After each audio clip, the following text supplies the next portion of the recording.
Hey, what's up everybody? Welcome to Big Style TV. You don't know this is Big Style.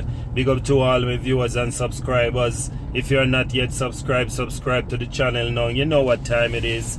Boy, everybody, as you already know that the big man Edward Seaga dropped out a few days back. You know, and boy, I remember the time in East Kingston. I used to live at East Kingston where Seaga used to come through as a little youth. You don't know, we never really do join politics, you know, because we know say a politics. But at the end of the day, we used to give with support, whole heap of enjoyments and fun.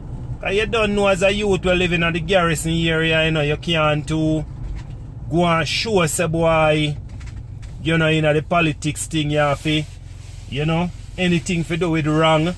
You know, say you're not involved in that, but from a fun and enjoyments, with their part of it, and me see a whole heap of things where both JLP and PMP do. Whole heap of youth lost them life, and you know, me personally not really see what them do for the ghetto youth them. Me not tell a lie more than whole heap of fuckery go on. Whole heap of, you know. But why? Whole heap of things go on, me not tell a lie. Both in the two-party thing. Now, the youth them not too in no politics again.